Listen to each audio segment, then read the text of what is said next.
सुप्रभात मेरे प्यारे विद्यार्थियों। तो आज हम व्याकरण से पाठ 2 वर्ण विचार शुरू करने जा रहे हैं।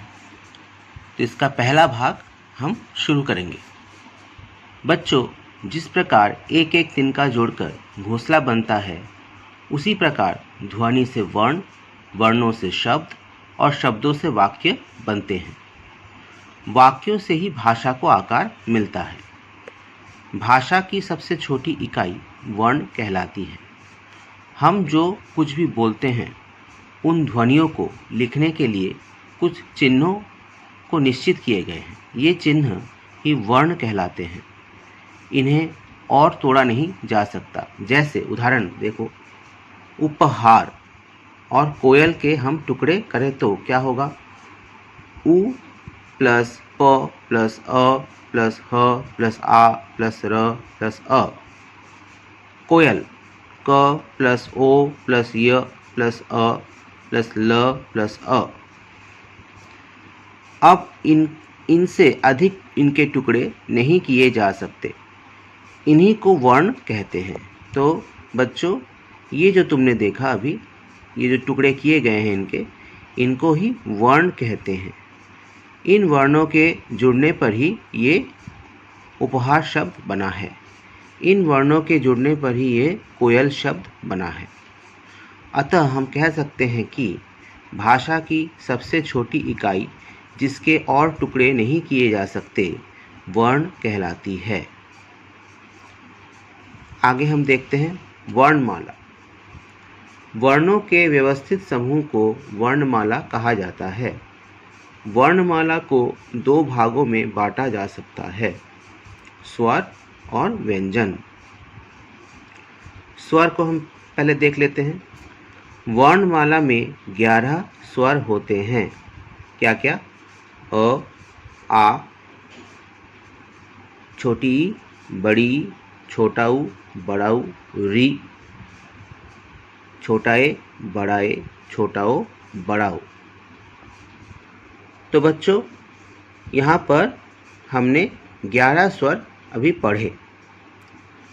ये जो भी है, ये सिर्फ 11 हैं।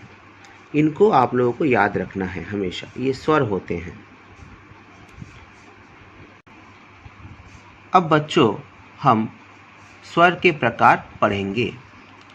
स्वर 3 प्रकार के होते हैं, ह्रस्व स्वर, दीर्घ स्वर और प्लुत स्वर। पहला है ह्रस्व स्वर।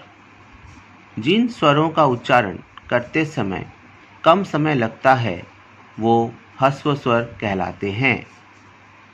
जिनको उच्चारण करने में हमें समय कम लगे, वो ह्रस्व स्वर कहलाते हैं। जैसे छोटा ई, छोटा ऊ तथा री।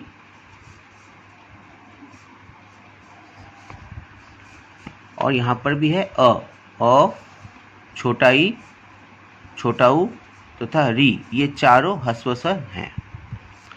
अगला है दीर्घ स्वर। जिन स्वरों का उच्चारण करते समय ह्रस्व स्वरों से लगभग 2 गुना समय लगता है, वे दीर्घ स्वर कहलाते हैं।